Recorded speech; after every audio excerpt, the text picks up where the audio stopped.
Hey guys, so we've got a lot of ground to cover in 40 minutes. We're gonna do our best. What I'd like to start out with here today is just to have every one of you guys introduce yourselves, give us a sense of what each of your respective firms are working on, investing in, and even incubating in some cases. Why don't we start with you, Jack? All right. Good afternoon. My name is Jack. I'm from Hong Kong. I was born in Hong Kong but raised in San Francisco. I probably have the weirdest background. I started my career designing cesium clock for fighter jets in California. But lately, and ever since then, I've dabbled in circuitry, CPU, latest is AI technologies, a little bit of blockchain. So my main objective in this part of my career is to really help young companies with technological problems and help solving them. I also teach at the Hong Kong University of Science and Technology in design thinking and digital transformation. Thank you. Hi, I'm Kai-Fu Lee. I'm chairman and CEO of Sinovation Ventures. I was one of the earliest machine learning AI PhDs back in the 80s. And since then, I've worked at Apple, Microsoft, Google. And I started Sinovation Ventures in 2009. We invest only in deep tech companies that would include AI, robotics, and synthetic biology, life science, semiconductors, new energy, and new materials. I think our primary claim to fame is that we were among the first to identify the AI wave. And to date, we've invested in 10 AI companies at very early stage that have since become unicorns. And we're looking for great companies to invest in worldwide. Obviously, most of the team is in China. We primarily invest in China, but we have been looking at deals outside China, including Europe, Singapore, Hong Kong, and possibly beyond that. Thanks. Hi, I'm Gilman Louie. I'm the CEO of America's Frontier Fund. I also have an unusual background. I started my career in video games. I was the one who brought Tetris to the West. I published both the Pokemon card collectible game and Pokemon Go, Niantic. But over the years, I made a transition to run the first U.S. government venture capital fund called In-Q-Tel, which started in 1999, still operates very strongly today. I've recently served on the National Security Commission for Artificial Intelligence, and America's Frontier Fund is a deep tech fund. It approaches deep tech investing a little bit differently. We curate IP and technologies. We do company building. We actually do construction around vision-based investing and do a lot of work in constructing roadmaps to identify critical points of investments to help these technologies transition to scalable, deliverable technologies that have global impact. Good afternoon, everybody. My name is Xiang. I'm from Hermitage Capital. So we are a Hong Kong-based private equity firm with 1.8 billion AUM, focusing on global technology investment. Namely AI, EV, semicon, cloud computing, consumer internet, and fintech. We have offices in Hong Kong, Shanghai, and New York, and our typical investment size ranges from 30 million to 100 million US$. And our portfolios include Tencent Music, Airwallex, SenseTime, XTelPi, Horizon Robotics, all these high-growth global technology firms. And our mission is to partner with the visionary, legendary tech founders and the determined spirit to generate outstanding returns for our LPs. Thank you. Fantastic. So, the AI megatrend is indeed infecting every single one of the categories that you guys have all collectively mentioned in deep tech in particular. And Kai-Fu, yourself, you have not only invested but written about this area in your book, AI Superpowers. I was hoping you could give us a sense for how AI in particular is beginning to infect industries, not just in supply chain and life sciences, but some of those other areas that you had mentioned. And what are you optimistic about in AI over the next 2 and then in turn 5 years? So in the past, in the last 11 years since our first investment in the first computer vision company, we've seen tremendous progress. We've seen AI eclipse people in the ability to recognize objects, computer vision, and then the ability for AI to have better reading comprehension of reading a piece of text and summarize and answer questions, also beating human. And every time this happens, it creates great opportunities for entrepreneurship because AI can be symbiotic or in some cases replace humans. So we've made big investments with AI applications to in my book, I talk about the 4 waves, basically internet industry first, anybody with big data, particularly financial companies, as the next low-hanging fruit, but anyone with big data, then it's perception. It's about speech and vision and also any kind of sensor with abilities that humans don't have. And then with its automation, robotics and autonomous vehicle, all 4 are firing on all 4 cylinders. But I want to talk about something recent, that 2 things that I think are the biggest opportunities going forward. The first is AI for healthcare. Healthcare is a business that's being rapidly digitized with wearable computing, radiology, pathology, genetics, sequencing, and so on. And anytime you see massive amount of data being created, there is where AI will be applied and to create tremendous value. As much as I respect the great people who work in medical technologies, it kind of began as a trial and error, quote-unquote science, and never became data-driven. So I think we're at a very interesting crossroads where the application of data-driven technologies applied to biology, genetic sequencing, drug discovery are among some of the things that will dramatically improve the quality of healthcare. It will also go into targeted and precision medicine, so everyone should get a different medicine that's suitable for you, just like we see a different set of videos on TikTok depending on what it thinks we like. So this healthcare in general, biology specifically, but also expanding to any kind of AI for science. We have a company that is automating the wet lab, dramatically accelerating the speed of drug discovery and biology experiment.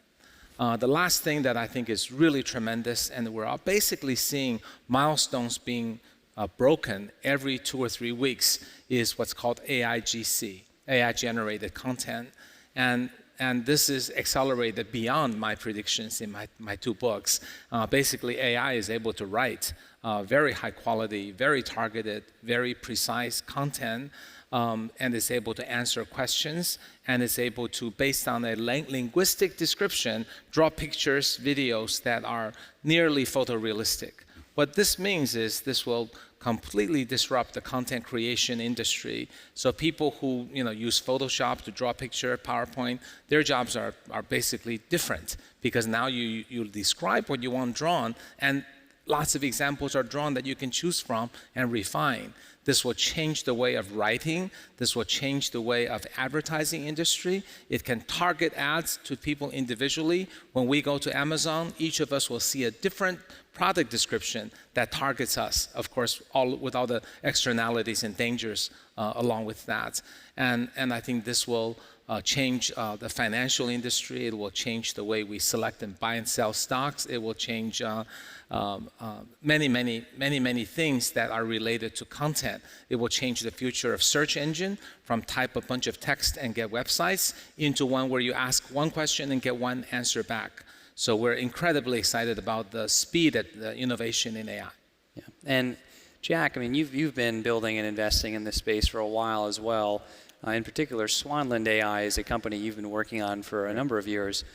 I'd love to learn more about that company in specific. And you also have this experimental lab as well inside of Swanland. Could you tell us a bit about what's going on there?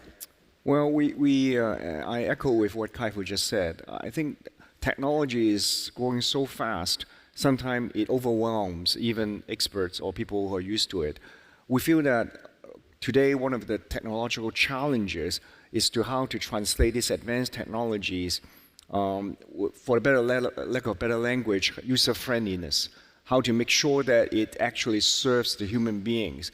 I have tons of contacts who realize that technologies are around the corner, but they do not know how to make best use out of it. Of course, the experts like medical doctors, they can be trained, but how about everyday's citizens?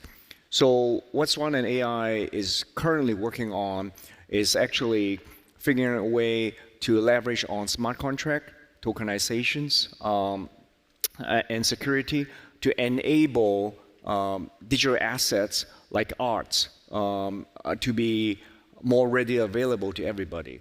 But it's not really NFT. I know a lot of people, immediately jump into the conclusion that it's NFT, but we are trying to figure a way how to do it differently, including the generation of arts, but more the preservation of the chain, and such that everybody can make use of this technology where you and I, with a phone, or our parents can use it. Yeah, makes sense. And Sean, I've heard you chat about it in previous conversations that you're starting to see in China there was this huge rise in consumer internet companies.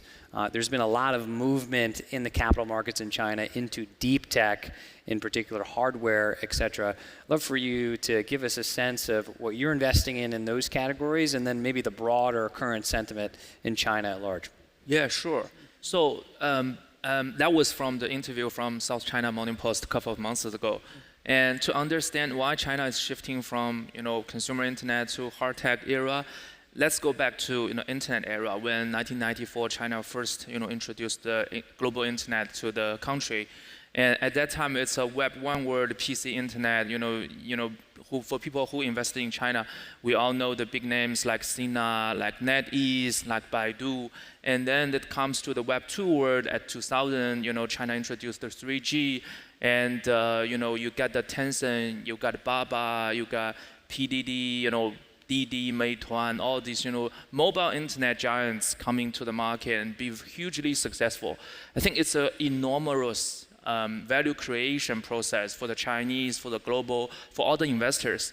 But given the phases has been 20 years, and a lot of problems has come out because firstly you got a penetration rate of the mobile apps user exceeding 1 billion, so penetration already at 80%. So it's very difficult to have another enormous growth stage, and also an average user spend on the mobile apps every day, it's not growing, and also that there's over 4 million mobile apps in China, so it's increasingly difficult to create business opportunities in mobile internet in China at that time. So in order to gain growth, because a lot of internet companies has raised a huge amount of capital, they need growth, they need to see revenue increment. So what they do, they actually did something kind of negative to the social impact. So that's why we saw regulators coming in regarding data privacy,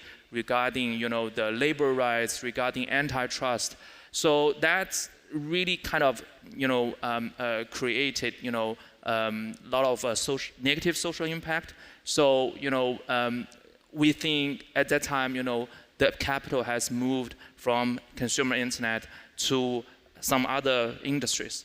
And why it is hard tech is it is because firstly we are at the sixth innovation revolution, technology revolution at this moment. So driven by AI, driven by new energy, and also because of the geopolitical tension that made the Chinese government and investor think is the internet companies really can help China be stronger in the next phase of international competition.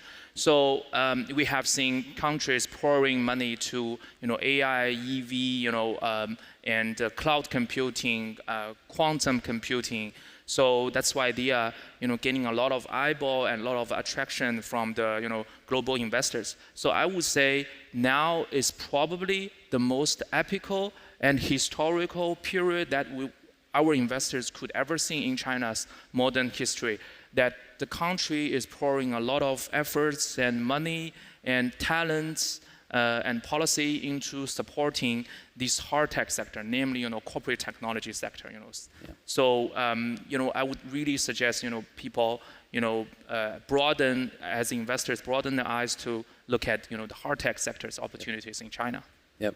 So I mean, moving from China to the U.S., there's been an upregulation of interest really from the world of bits into the world of atoms. And you yourself, Gilman, have been in the crosshairs there with the America's Future Fund, investing in energy security, semiconductors, and a plethora of other things. From your perspective, why is now the right time for America to have its own sovereign wealth fund? And can you give us a more granular sense of the underlying themes that you're investing in? Yeah, I mean, I think if you kind of look at the last 20 years, kind of the revolution of the web and software and SaaS and the social web, it was fundamentally built upon technologies that were invested from the 80s to the early 2000s. So the semiconductor industry, the telecommunication industry, electrification, all of those things that took place, those hard investments that created companies like Intel and NVIDIA, AMD, and Google, and Amazon, they became platforms that allow, for 20 years, an explosion of capabilities. The challenge is that we kind of ran out of gas. We're running out of gas, right? Moore's law basically now is broken. We are thinking about, from a technical infrastructure, that we have to change it and modernize it for the next generation to actually support the kinds of AI that Kai-Fu was talking about. And that requires real hard tech investing, right? The next generation of what microelectronics needs to evolve into. It's a physical world, right? It's about understanding and exploring and exploiting the hard sciences, and sciences like physics and biology. That kind of investing will have long-term payoffs for global requirements. It's not just a US-China issue. If we're going to attack things like climate, food security, dealing with things like pandemics, healthcare, you need to be able to actually apply these next generation capabilities. And that's a lot different than simply saying, let's evolve, the web to Web 3. Definitely. It's real science and it's real hardware and it's expensive. So countries know from an economic point of view that they can't afford to fall behind. Nobody wants to be in second or third place in this rebuilding of our technology infrastructure. So you're seeing, countries like China, the US, the EU, the Middle East investing billions and billions, hundreds of billions of dollars in the last 12 months because they understand that unless we can actually reduce the risk of capital costs, we're not going to be able to fund the innovation that's built upon it. So governments are assuming some level of de-risking, bringing that capital forward, to allow the innovation engines in each of these countries then to build and discover on top of that. Yep. So why is this a good time for something like America's Frontier Fund for America? Well, America doesn't have a sovereign wealth fund, right? We have lots of state funds. We are highly dependent on both the capital markets and the venture markets. So the $40 trillion in the capital markets, the $300+ billion in the venture markets, that's our version of the sovereign wealth funds. But the flip side of that is we need to be able to shine a light on where we have to make these harder investments, right? So the natural market inclination of, try 1,000 times to find one exciting opportunity doesn't scale well in the hard tech world. So having the ability to shine a light on the opportunities, to understand the deep technology and those roadmaps, critical for any country who wants to win in deep tech. But whoever wins, and it will be multiple winners, it will be transformative from an economic point of view. Definitely. Think about a world where the cost of energy is nearly zero. Think of a world where food doesn't have to be shipped 3,000, 5,000 miles across ships to feed your population. That's a whole different world order. Definitely. So the stakes are high, but the benefits and the returns are even higher. Yeah. And Kai-Fu, you've got a very unique perspective on kind of the race, if you will, between the US and China, not just in AI, but in technology broadly. Where are we today in this race as you look at both markets? And is there an opportunity for the US and China to actually collaborate in these areas, or is some of this geopolitical tension going to make that more difficult? Yeah, well, I hope so. So I agree with Gilman that I think these transformative technologies are so important. We're facing what's called the fourth industrial revolution that includes all these technologies we talk about. And on the one hand, the two countries putting a lot of resources for the purpose of competing and winning, but maybe the outcome is, there's tremendous progress and recognition and acceleration of these technologies in both countries that I think both can win, and other countries like, Singapore, Israel can also win. So these technologies are it's kind of like 120 years ago when we had electricity, combustible engine, and radiomagnetic wave. Now we've got all of these new sets of technologies, not 3, but 7 or 8, that will move more quickly and completely change the future. So yes, the two countries do want to win. Each one is doing interesting things. I don't think there's a lot of head-to-head competition in AI. I think US excels in software, enterprise software, and white-collar enhancement or replacement. China accelerates at robotics and smart city, heavier hardware-software solution. Both countries are making great progress in biology, with US obviously leading. Quantum, US is leading, China's catching up. Energy area, China's probably leading right now, but US is maybe catching up with new technologies like fusion. I think competition could end up being good for the world, as long as we somehow find a way back to globalism one day.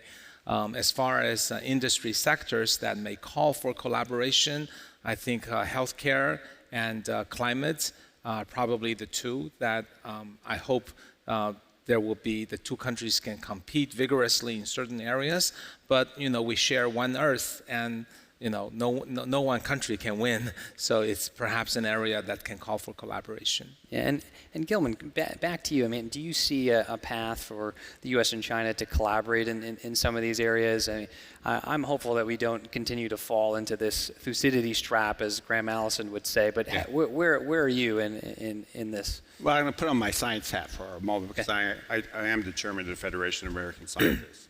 And it's interesting to note that China and the United States produced the most collaborative science discoveries together over all the other countries.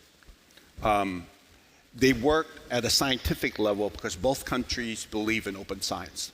The Chinese publish their science discoveries, the Americans publish theirs, and there are many joint projects that's happened. And since 2015 up until last year, each year the collaborative science discoveries has been on the increase. Now last year we had a slight dip, and there's lots of speculation why that dip may happen.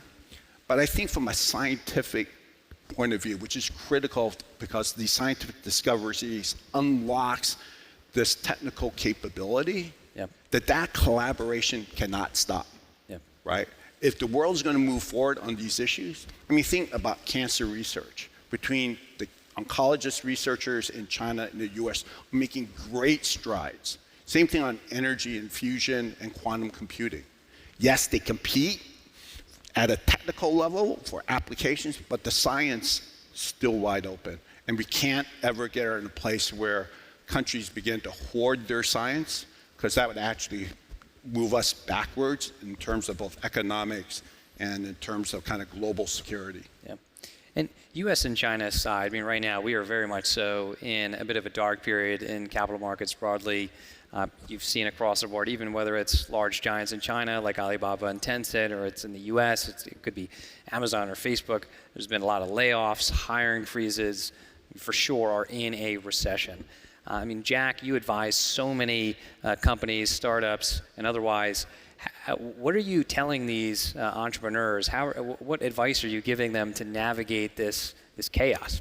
I think that if you look historically, this is not the first time something as bad as this is happening, albeit not probably in our lifetime. But I think as long as there's the needs and wants, there are technological solutions for some of these needs and wants. What is challenging right now is how to navigate through this abyss while actually being profitable. So I'll give you an example. I think that a lot of people like to use certain kind of software. for arts, for whatever you want. But people tend to be more comfortable if they know that they can have access to some of the fundamental technologies. It's not the first time when we actually deploy technologies for some of the startups. The counterparties, the clients would say, how do I know that you will survive? Right? We'll tell them that fine, we'll upload the software on GitHub, we'll sign the escrow, or you can even have a node. I will give you the access key. As long as we operate on this kind of level of transparency, then of course, for startups, most of them do not deal with national level issues, more of the civilian usage. People tend to be more comfortable knowing full well that they have control, and yet they can benefit from it. Who doesn't want to have a AI PowerPoint so we don't have to write it takes so long to write a PowerPoint presentation? But you're worried, right? If I write something, upload on the cloud, how many times have I heard people say, if I upload on the cloud, would I ever lose it? Would I ever recover it? So I think it's the same kind of human nature. I think that as long as there's a human needs for energy, for green environment, for preservation of wealth, to grow more healthier, there are possibilities. But we have to understand technologies at the end of the day. I keep, I talk to some of the students in Hong Kong. It's about making people happy. And sharing makes people happy. So let's figure a way out how to do this creatively. Mm-hmm. Thank you. And Sean, I'd love to hear from you. I mean, how are you imagining a foreign direct investment in China playing out over the next 12 months? For foreign investors who are looking to gain exposure to the Chinese market, do you think there'll be an increase of receptivity there? What are your thoughts? I think, China is always welcome for foreign investment. Hello, welcome to do business in China. And in the first 3 quarters, China still attracted 1 trillion RMB foreign investment from around the globe, and that's up 16% comparing to last year. It's a phenomenal number, and also for the foreign investment on the high-tech sector, China has recorded 32% increase. That's very good number comparing to what is happening around the globe. And the top 3 investors are Korean, US, and Germany. So I think China's door is always open for foreign investment. And but looking at the macro trend that what will define how the foreign investors behave in China is that I would suggest everyone really look at the work report from the Congress, because that's kind of like the Bible for foreign investors to invest in China. And I would strongly suggest everyone doing their homework when analyze the opportunities there. And if you really compare the 20s work report with the 90s work report, you will find out the word technology, talents has emerged quite significantly and dramatically in the 20s work report. And that was like 200%, 300% more mentions on the technology and the talent side. So so you could see China is pouring money into AI, EV supply chain, smart manufacturing, quantum computing.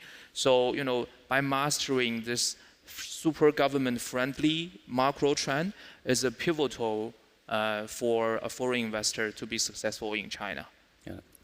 And for our final question, we'll go down the line here. What areas of technology do you guys feel are over-invested in and under-invested in? And as a follow-on to that, what specific singular company in your portfolio are you most excited about right now? Actually, it is a very difficult question because obviously we are not able to benefit from the fruitions of many years of engineering expertise and research and development. I think that rather than saying that it's overinvestment, I think it's more the channel of the technologies to the right hands. Sure. So with that, obviously, I think what is underdeveloped is medical technologies. I think the technologies that apply on fintech, on those, I think that is still a little bit behind the curve. I would like to, of course, see technologies being able to utilize by everyday citizens. So right now we are not able to enjoy too much of the fruition of the fruits that other people have developed. We are mostly relying on mobile phones. I mean, if you without mobile phones, then you're stuck. No technology, no correspondence. So what about technologies that can help you, for instance, preserve your wealth, make you healthier without the mobile phones? Is it possible? So I would actually look at, I think that human natures are fundamentally driven by wealth preservation and health preservation. Of course, there are other needs and wants, but technologies in these two somehow is not quite there yet. Cancer diagnosis, early stage. Yesterday and the last week, unfortunately, we heard the explosion of some important fintech companies. That makes people really skeptical about technologies rather than inviting them to embrace the technology changes. So obviously, these two are important to me. All right, I'll pick one single category, autonomous vehicles, which is not so hot in the US anymore, but is super hot in China. I actually predict that China will catch up with the US and become a serious force to be reckoned with.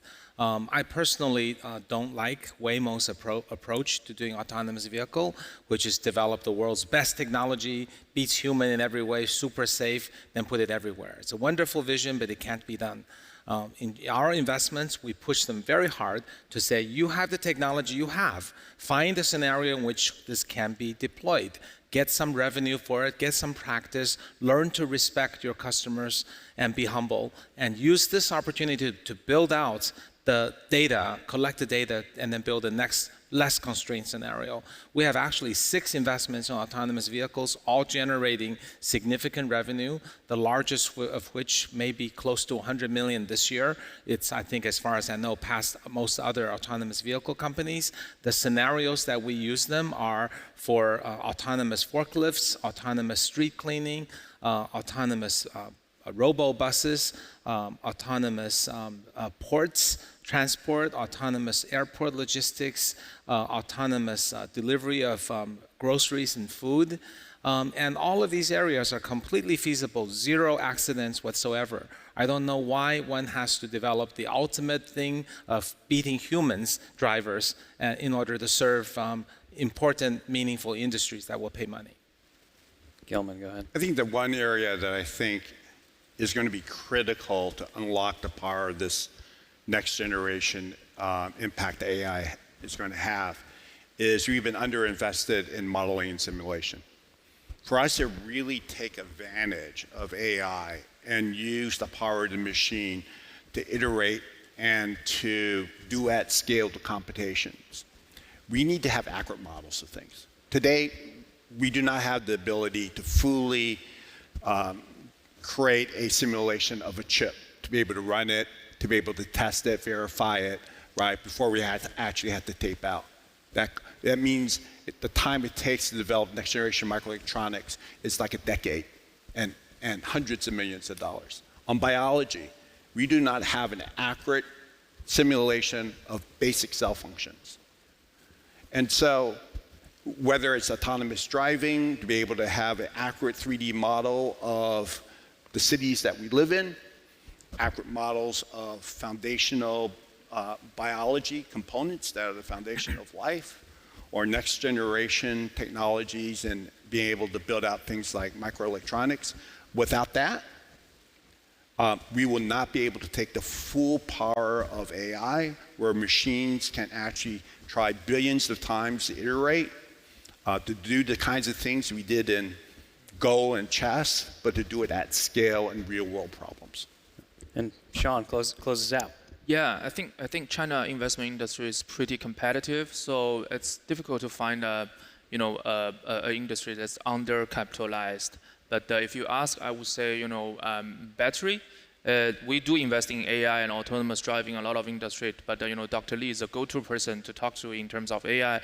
But from my side, I think what I'm super excited about the battery side is because battery is the most costly and potentially dangerous component of the powertrain, and in the heart of every EV consumer is a question that can you make it faster and safer. So we last week we just announced an investment into a Beijing-based solid-state battery firm called Weilian, and that was under the China Academy of Science. And we are one of the leading investors in this round. And they have provided, designed a proprietary, solid-state battery. Now we will call it a semi-solid-state battery with energy density of around 500 kilowatt per kilogram, watt-hour per kilogram, and that was 50% higher than the conventional lithium battery, and also charges battery life is over 1,000 kilometers per charge. That was much higher than the conventional 600 kilometers per charge. And also if we look at the safety side, not very inflammable in terms of the solid state battery technology. And the electrolyte, you have a different categories of the the electrolyte technology, the polymer, soil side and oxide, different polymer would have a different conductivity. So that is something that really makes people excited. And I think the good news is there's a lot of advantage for the solid state battery. And the bad news is I think there's over 50 companies claim that they can do it. So I think everyone has saw the Gartner hype cycle, and I think we are already past the peak of the expectations, and a lot of people have kind of give up on their illusions on the mass production timetable of solid state battery. But I think this is probably the time to really come back and revisit this industry, because all the EV supplier, EV companies, are super geared up to provide a better safety, higher density, batteries for their customers. So we will see. Yeah. Fantastic. With that, thank you.